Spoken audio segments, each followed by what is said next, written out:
오늘은 교회는 성령 충만으로 행복하라라는 제목으로 함께 말씀을 나누고자 합니다. 오늘 성령 강림 주일에 예배하는 여러분들 심령 가운데 이미 임하신 성령의 역사를 통해서 감동이 있고 깨달음이 있고 은혜가 넘치시는 주일 하루 되시기를 주님의 이름으로 간절히 축원드립니다. 교회는요 오순절 성령 강림의 사건과 함께 태동했다라고 봐야 되는 것입니다. 성령의 역사를 제외하고는 교회를 설명할 수 없고 우리의 정체성을 설명할 수 없습니다. 그러니까 우리가 이 자리에 있는 것이 단순한 사람의 모임이 아니라 성령께서 강권하시는 그런 역사로 모여 있다는 사실을 기억하시기를 바랍니다. 이것은 사람의 논리가 아니라 사람의 모임이 아닌 것입니다. 이런 이야기가 있습니다. 아무리 똑똑해도 부지런한 사람 못 당하고, 아무리 부지런은 해도 운 좋은 사람 못 당하고, 운 좋은 사람이 아무리 좋아 보여도 성령 충만한 사람 못 당한다. 여러분들, 우리는 최상위의 정말 성령 충만한 그런 원리와 은혜 안에 있다는 사실을 기억하시기를 바랍니다. 우리는 아플 때 마주 울지 않습니다. 아플 때 그냥 참지 않습니다. 우리는 아플 때도 도전하는 그런 인류 인생이 되는 것입니다. 그런 차원 다른 삶으로 주님께서 우리를 인도해 나가십니다. 오늘 본문은요, 우리 인생에서 그런 삶으로 우리를 초대하시는입니다. 오늘 본문 우리가 읽은 사도행전 1장 말씀은요, 예수님께서 부활하신 후에 부활한 몸을 제자들에게 보이시고 40일 동안 그 하나님의 나라에 대해서 가르치고 전파하셨습니다. 그리고 온 우리 제자들에게, 하나님의 사람들에게 성령이 임하면 너희가 어떤 사역까지 감당하게 될 것이다 라고 말씀해 주시는 것이죠. 그러니까 이것은 머무는 삶이 아니고 전진하는 삶을 말씀해 주시는 것입니다. 그래서 우리가 1장 5절 말씀해 보면 너희가 물로 세례를 받을 뿐만 아니라 성령의 세례를 받으리라, 이렇게 예수님께서 말씀해 주십니다. 그래서 오늘 우리가 1장 8절 읽은 말씀에 있는 것처럼 너희가 성령이 임했을 때 우리의 사역의 지경이 예루살렘에서 유다로, 또 유대에서 사마리아로, 사마리아에서 땅끝으로, 이 지역의 어떤 확장을 말씀해 주시는 것이죠. 그래서 사도행전 28장까지 쭉 말씀을 보면은 이 지경의 확장이 어떻게 이루어지는지를 사도들을 통해서, 마지막에는 사도 바울을 통해서 보여주시는 것이죠. 예수님은 승천하셨지만 그 승천하심과 동시에 성령을 너희에게 남겨놓아서 너희 안에 그 성령을 통해서 깨닫게 하시고 두렵지 않게 하시고 하나님의 길을 인도하심으로 말미암아 너희가 이런 일을 감당할 수 있다는 것입니다. 그러니까 오늘 이 말씀을 그냥 단순히 전도해라 뭐 이런 말씀인가? 그런 말이 아니라 정말 차원 다른 삶으로 우리를 초청해 나가시는 것입니다. 여러분들, 성령이 충만하다는 것은요, 성령의 내주하심은 완전한 통치가 우리 안에 이루어진다는 것입니다. 이것은 단순한 동기가 아닙니다. 단순한 동기가 아니라 하나님의 통치가 우리의 영혼과 몸 전체에 다시 확립되는 그런 사건이 성령의 내주하심입니다. 구약에서는 아브라함과 이삭과 야곱을 통한 혈통적 계보가 흘렀다면 신약 성경에는 성령의 충만함으로 말미암아 새로운 믿음의 산맥을 하나님이 이어가시는 것이죠. 그래서 이 사도행전을 읽어보면 사도들, 특별히 4장 8절에 베드로가 성령이 충만하여, 7장 55절에 스데반이 성령이 충만하여, 11장 24절에 바나바가 성령이 충만하여, 13장 9절에 바울이라는 사람이 성령이 충만하여, 13장 52절에 제자들의 기쁨으로 성령이 충만하여, 계속 성령 충만입니다. 여러분, 성령 충만이 28장 사도 바울에서 끝나는 것이 아니라 이제는 29장을 우리가 함께 성령 충만한 사람들을 통해서 써 내려가야 된다라고 말씀하시는 것입니다. 이것이 오늘날 우리가 사도행전을 읽는 우리 모두의 숙제인 것입니다. 그래서 오직 성령이 너희에게 임하시면 너희에게 새로운 사명과 새로운 사역이 주어진다는 것이죠. 여러분들은 새로운 사역을 하고 있습니까? 하나님께서 주신 그 성령과 함께 어떤 삶을 살아가고 있느냐라는 것을 우리가 기억하셔야 됩니다. 한번 되새겨 볼 수 있어야 됩니다. 여러분, 교회가 성령이 충만함으로 함께 영적인 가족을 하나님께서 묶어 주셨다는 것. 교회는 성령 임재로 성령의 간섭하심으로 묶여진 겁니다. 그러니까 여러분들이 그냥 어쩌다가 우리 경도점 소부교에 왔다, 성도의 모임을 이루었다, 이런 것이 아니라 주님께서 간섭하셔서 우리가 이 자리에 있는 겁니다. 그래서 우리는 반응하면 됩니다. 뭘 반응하면 됩니까? 내가 주님께서 영가적으로 우리를 묶어줬구나 라고 우리가 인식하고 우리가 나아가면 되는 것이죠.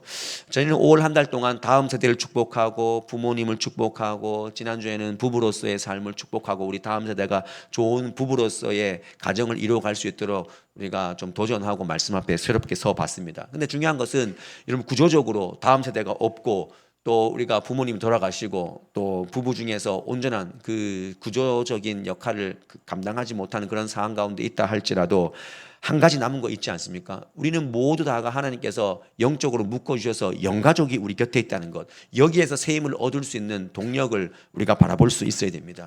그럼 영가족도 부족합니다. 좌우 앞뒤에 앉아 계시는 또 앞에 서 있는 목사도 늘 부족할 수 있습니다. 결함이 있습니다. 그러나 성령께서 우리로 하여금 그걸 통해서 자라게 하시는 것입니다. 완벽해서 자라는 것이 아니라 또 조금 갈등도 있고 힘들고 저 사람 때문에 기도도 해보고 이러면서 우리가 성장하지 않겠습니까? 이런 성령의 충만한 삶으로 초대하시는 그 하나님 앞에 오늘 우리가 어떻게 반응해야 될 건가? 우리가 영가족으로서 어떻게 성령 충만한 삶을 이루어갈 건가? 저는 여러분들에게 두 가지만 말씀드리고 싶습니다. 성령이 충만한 영가족 공동체는 어떤 삶을 살아가야 될까라고 할 때 예수님의 호흡을 지니는 삶을 살 수 있어야 된다라는 것입니다. 예수의 호흡으로 살아갈 건가? 여러분들 예수님께서 부활하시고 십자가에 못 박히셔서 3일 후에 부활하시고 제자들에게 찾아가셔서 이런 행위와 이런 말씀을 하셨습니다. 요한복음 20장 21절과 22절 말씀을 보시면 저렇게 쓰여 있네요. 함께 읽어보겠습니다. 시작. 예수께서 또 이르시되 너희에게 평강이 있을지어다. 아버지께서 나를 보내신 것 같이 나도 너희를 보내노라. 이 말씀을 하시고 그들을 향하사 숨을 내쉬며 이르시되 성령을 받으라. 예수님께서는 부활하신 몸으로 제자들에게 평강이 있을지어다 말합니다. 주님께서 성부 하나님이 나를 이 땅에 보낸 것처럼 나도 너희를 세상에 보낼 거야. 그리고 숨을 내쉬면서 성령을 받으라. 뭔가 힘을 주시는 그런 말씀.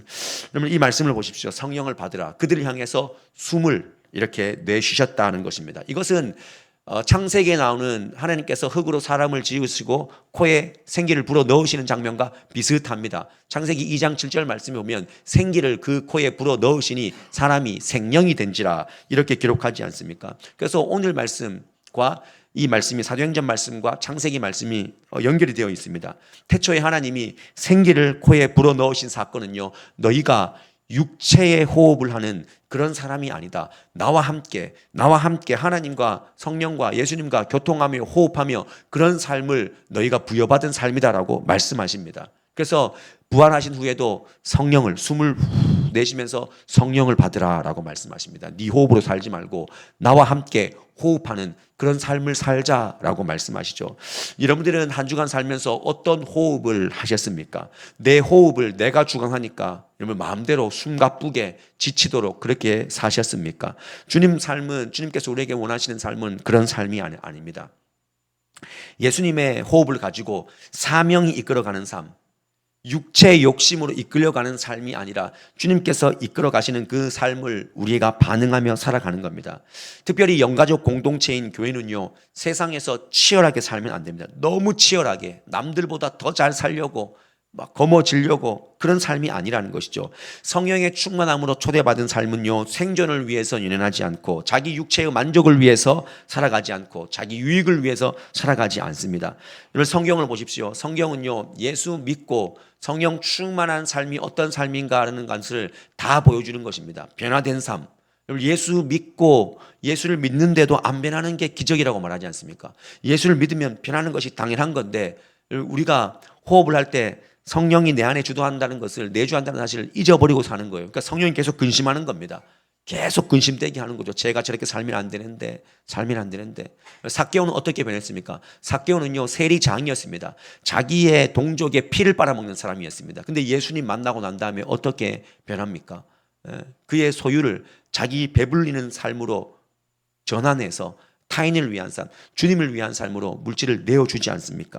그리고 바울이라는 사람은 예수 믿는 사람을 죽이러 다녔습니다. 합법적으로 공문 가지고 죽이러 다니는 사람이 주님을 만난 이후에는 예수를 살리는 사명의 숨가쁜 경주를 하고 있었다는 것입니다. 그러면 오늘 우리가 영가족 공동체 이 영가족 주일에 성령 충만함의 삶으로 초청받은 우리 삶이 어떻게 살아가야 되겠습니까? 여기에 제가 앉아있는 여러분의 삶을 보니까 어떤 분은 교사로서의 삶을 감당하고 있고 어떤 분은 공직자의 삶, 여기 보니까 뭐 공무원들이 굉장히 많은 것 같아요.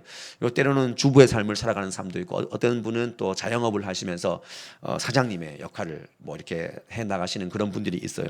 여러분들의 그 직업의 그 모든 삶의 영역이 내 배를 또 내 자아 실현 여기에만 머무른다면 그것은 생존의 수단일 뿐이라는 것입니다. 그것은 그냥 어떤 물리적인 호흡을 살아 이렇게 해가는 그런 삶으로만 비춰지지 않는다는 사실을 기억하시길 바랍니다. 거기에 머물러서는 안 되고 주님께서 성령 충만한 삶이 뭔가, 나는 성령의 은혜를 어떻게 누리고 있는가라고 할 때 하나님께서 나에게 주신 그 사명, 그 직업을 통해서 어떤 소명을 이루어 갈 건지를 우리가 고민하면서 달려가야 됩니다.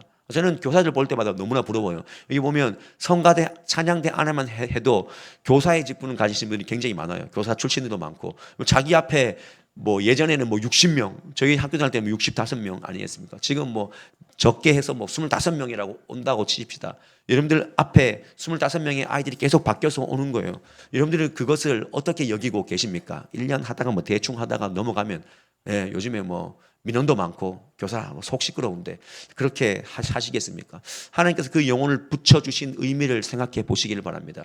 뭐 단적인 예로 교사지만 여러분 공직 생활하시는 분들, 내한테 오면 일이고 뭐 그런 얘기가 있더라고요.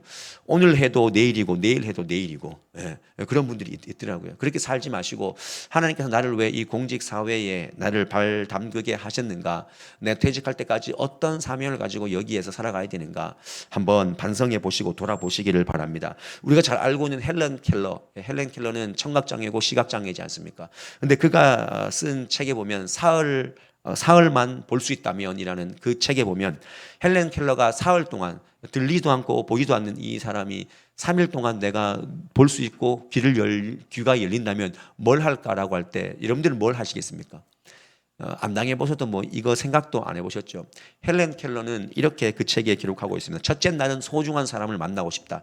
설리반 선생님을 눈으로 보고 그리고 친구들도 만나고 싶다. 두 번째 날은 예술을 통해서 영혼을 탐색하고 싶다. 그 예술. 그래서 뉴욕 자연사 박물관도 가고 싶고 메트로폴리탄 미술관도 가고 싶다. 난 어딘지 몰라요, 저는 여기. 근데 그렇게 보면서 예술 활동을 한번 예술을 통해서 영혼을 탐색하고 싶다.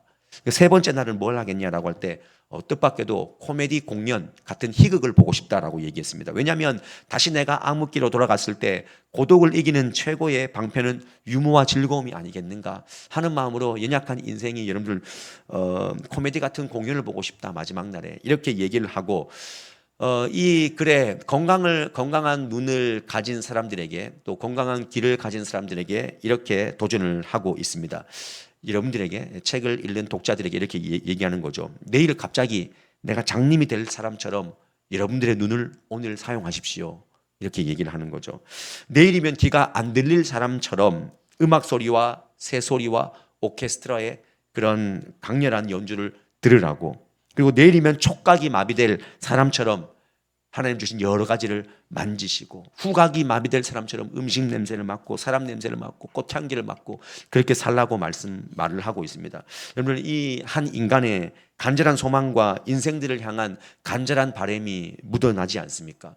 우리는 어떻습니까? 오늘 우리에게 주어진 이 하루가 내가 매일 주어지는 하루라고, 평범한 하루라고 생각하기 때문에, 당연한 하루라고 생각하기 때문에 우리는 사명을 잃어버리고 헛되이 보내고 있지는 않는가?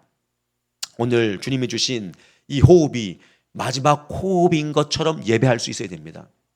마지막 호흡인 것처럼 사랑할 수 있어야 되고 마지막 호흡인 것처럼 말할 수 있어야 됩니다. 오늘 우리가 이 주님께서 불어넣어 주신 새로운 호흡, 이 성령의 호흡을 가진다는 것은 다른 것이 아닌 것이죠. 네. 주님 주신 호흡이 내 안에 있지 하는 마음으로. 누가 성령에 충만한 사람입니까? 인생의 의미를 그리스도 예수 안에서 찾는 것입니다. 그래서 나에게 주신 은사와 그 어떤 달란트를 가지고 하나님을 위해 살아가는 거죠. 물론 방언도 하고 뜨거운 어떤 현상들이 성령이 충만하면 나타나게 되어 있습니다.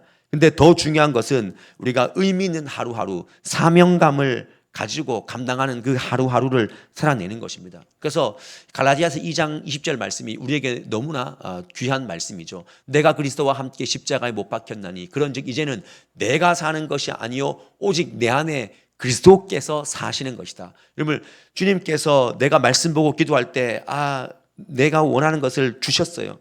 감정으로, 어떤 감동으로, 마음으로, 평안함으로 주시는데 우리는 그걸 꾹 누르고 거부하지 않습니까?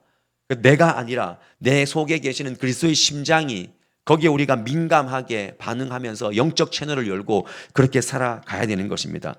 오늘부터 다시 한번 생존을 위한 호흡이 가빠왔다면, 다시 오늘 말씀 앞에 사명으로 숨가쁜 삶을 다시 한번 살아가시기를 바랍니다. 그 삶이 부족하다면, 그 삶이 무슨 삶인지 모른다면 성령님을 간절히 구하십시오. 성령님, 내 안에 성령이 내주하심을 내가 느끼고 내가 발견하고 그렇게 살아가게 하옵소서 하는 마음으로 또 기도하시기를 바랍니다. 또 한 가지 우리가 기억해야 될 것은, 성령 충만한 삶으로 초대받는 영가족 공동체는요, 사람에 대한 지경을 가지는 것입니다. 사람에 대한 넓은 지경을 가지는 것입니다. 오늘 우리가 1장 8절 말씀을 읽었는데 거기에 보면 예루살렘과 그 다음 지경이 유대와 그 다음에 사마리아와 그 다음에 땅끝까지 이르러 내 증인이 되라.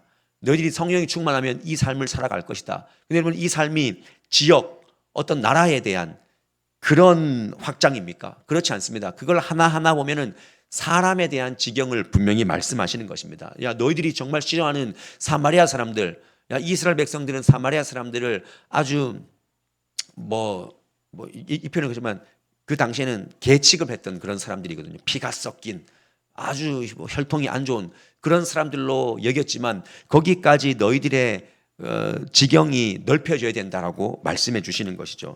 오순절 성령 강림 사건을 통해서 탄생한 교회, 교회는요 건물이 아닙니다. 교회는 건물이 아닙니다, 여러분. 교회가 경도지 서부교회가 이렇게 지어져도 코로나 때 우리 흩어져서 예배했지 않습니까? 교회는 건물이 아니라 사람들, 성령 받은 사람들의 한 사람 한 사람의 부르심이고 그 사람들의 모임인 것입니다. 그리고 인간 지경의 확장으로, 그것을 복음의 확장으로 우리가 인식하는 것이죠. 사도행전 2장 4절 말씀에 보면 성령 강림을 경험한 마가의 다락방의 성도들이 이렇게 다른 언어로 말하기를 시작했다라고 했습니다. 분명히 저기 말씀에 보면은 성령이 충만함을 받고 성령이 말하게 하심을 따라 다른 언어들로 말하기 시작했다. 거기에 2장 7절부터 11절까지 말씀 보면 16개의 단어가, 지역들이 쭉 나옵니다. 근데 16개의 지역의 사람들이 각자 다른 언어로 얘기했는데 그들이 서로 어떤 이야기인지 들었다는 거예요. 창세기 11장의 바벨탑 사건이 하나님이 언어를 흩은 사건 아니겠습니까? 우리가 사실 영어 공부하고 일본어 공부하고 그 공부할 일이 없는데 바벨탑 사건 때문에 우리가 언어가 흩어져서 언어 공부를 해야 되는 그런 지경에 이르렀지만, 사도행전 2장에 나오는 이 성령 강림의 사건은 각자의 언어로 얘기했지만 하나님께서 통하게 하셨다는 것입니다. 소통하게 하셨다는 것이죠. 이처럼 성령 충만은요, 단순한 방언, 은사 체험이 아니라 평소에 막혀있던 이런 관계, 서로 들리지 않고 안 들으려고 했던 그런 관계의 영역이 열리는 것입니다.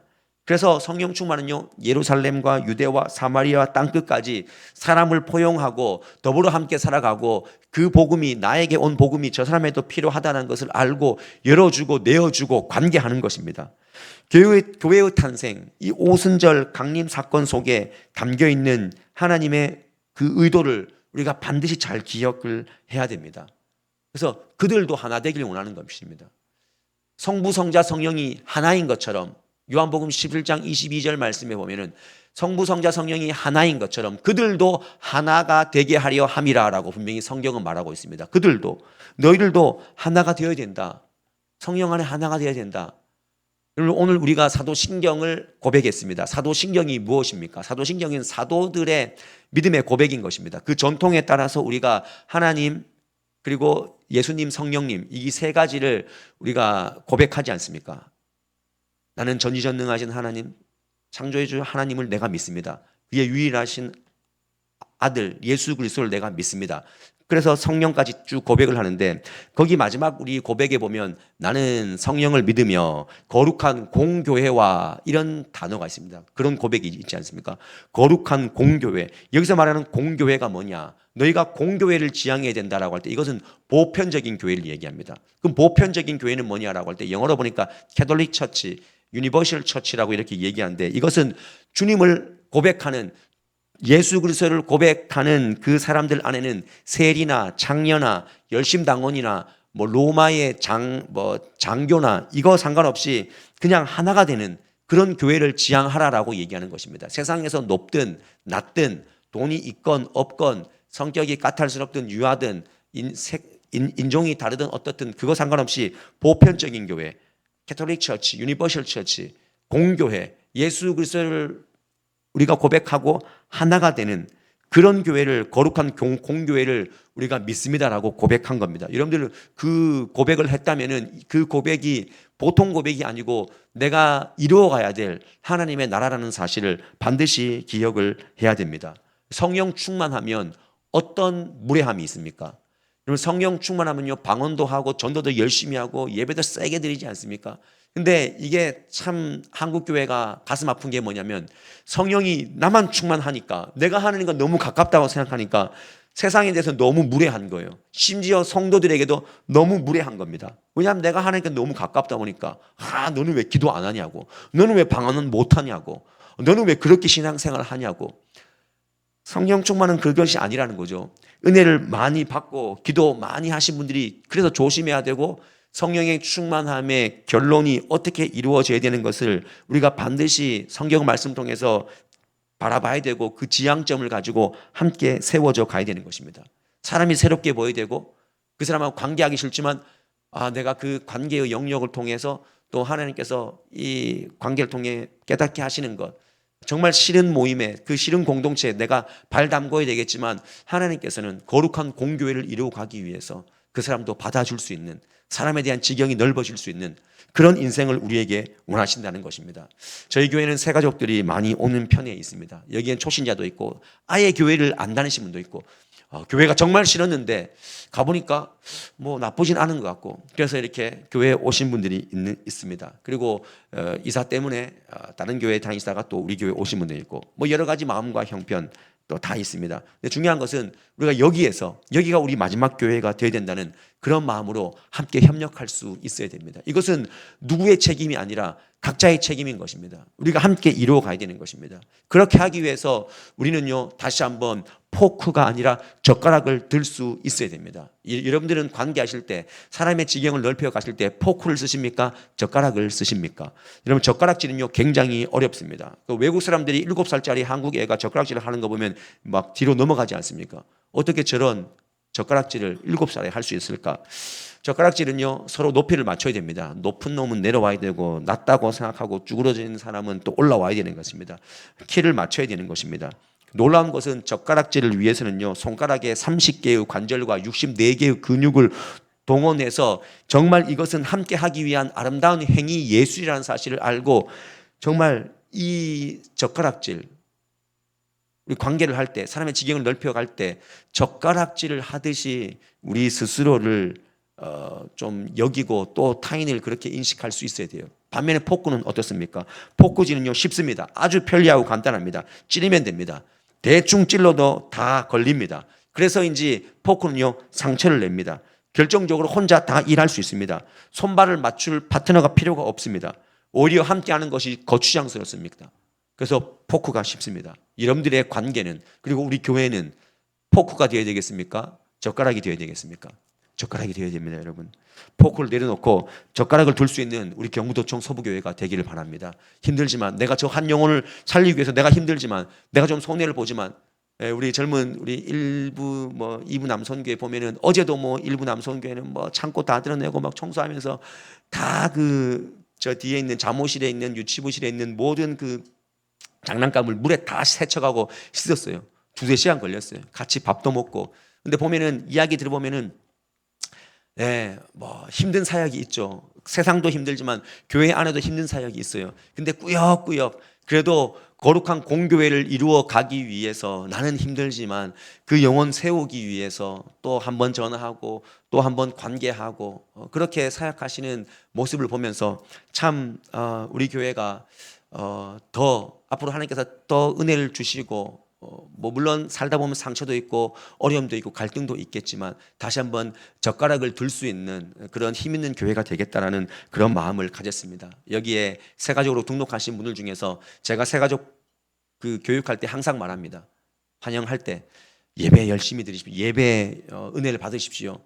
그리고 제가 한 걸음 더 나아가서 나중에 은혜 정말 받으면 남녀 전도회나 목장도 한번 들어가 보시라고, 거기에서 힘들지만 도전하시라고, 새로운 관계의 지경을 넓혀 가시라고 말씀드립니다. 왜냐하면 이것이 영가족 공동체가 지향해야 될 그런 방편이기 때문에 그래요. 하나님 원하시는 방법이기 때문에 그래요.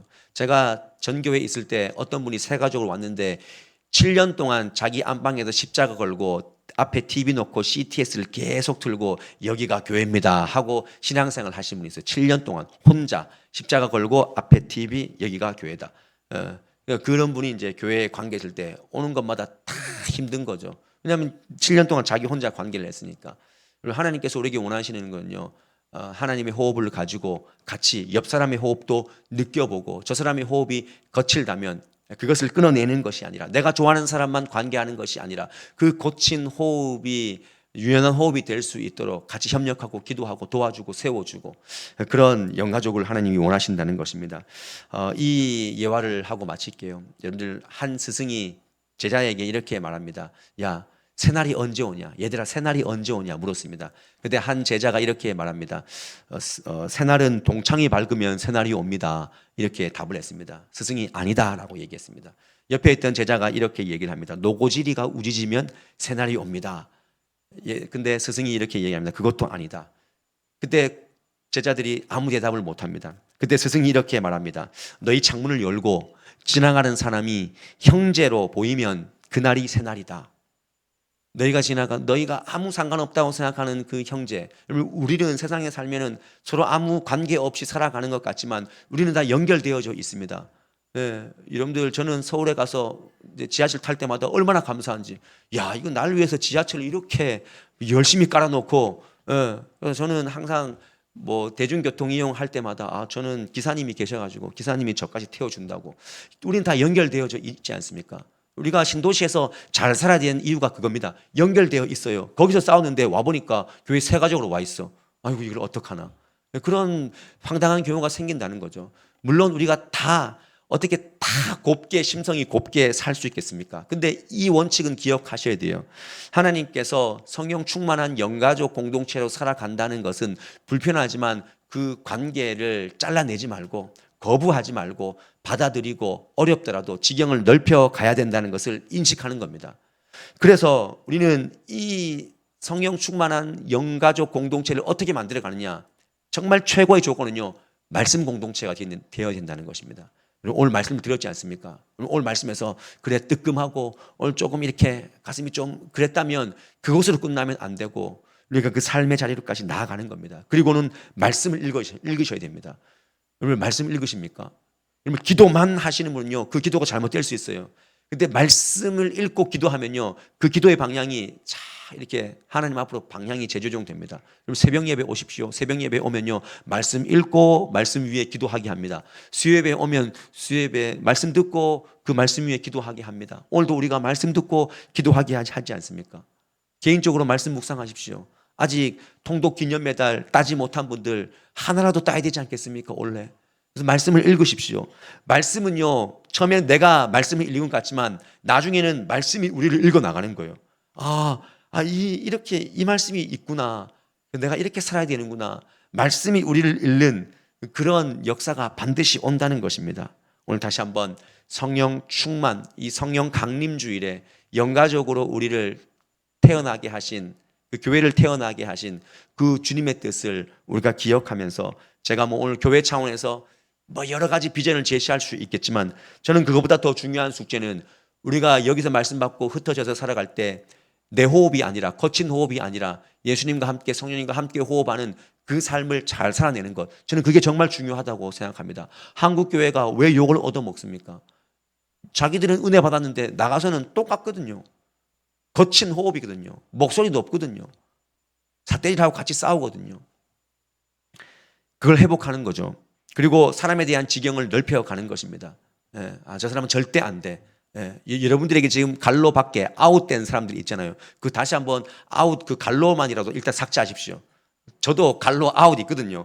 여기에 제가 아는 상점이 아웃이야. 얘는 진짜 아웃이야. 근데 갈로를요 지웠습니다.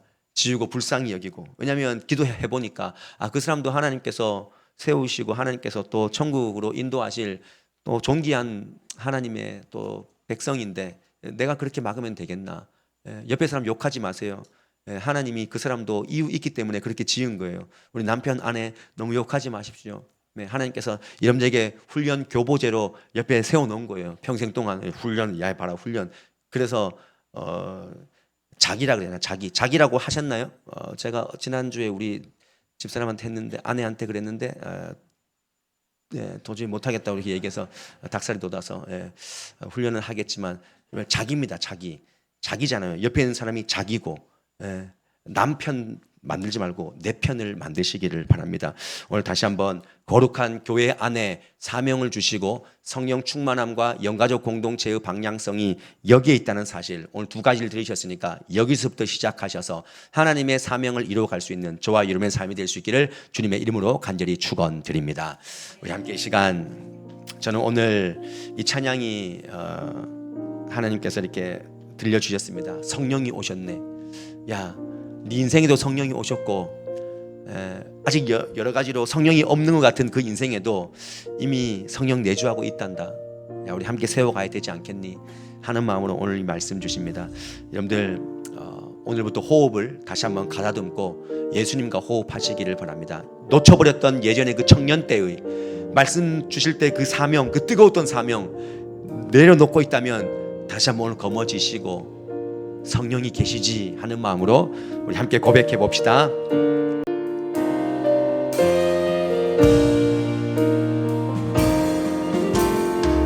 허무한 시절 지날 때 깊은 한숨 내쉴 때 그런 풍경 보시며 탄식하는 분 있네.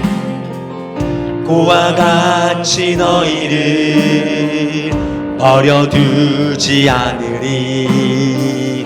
내가 너희와 영원히 함께하리라. 여러분들 안에 성령이 오셨습니다. 성령이 오셨네. 성령이 오셨네. 내 주에 보내신 성령이 오셨네. 우리 인생 가운데 진히 찾아오셔서 그 나라 꿈꾸게 하시네. 억눌린 자 갇힌 자, 억눌린 자 갇힌 자, 자유함이 없는 자, 피난처가 되시는 성령님 계시네.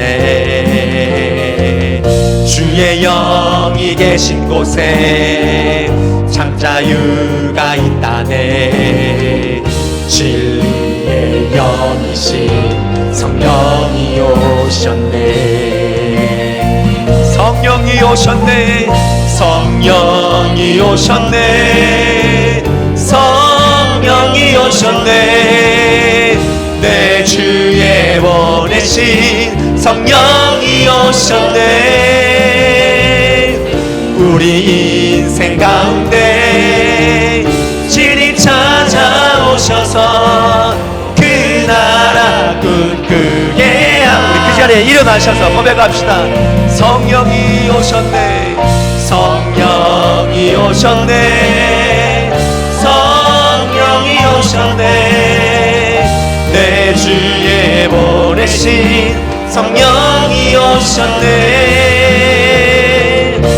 우리 인생 가운데 진히 찾아오셔서 그 나라 꿈꾸게 하. 주님 우리를 통해 계획하신 일, 주님 우릴 통해 계획하신 일 부족한 입술로 찬양하게 하시니 주님 우릴 통해 계획하시니 너를 통해 하실 일 기대. 우리 한 번 더 고백합시다.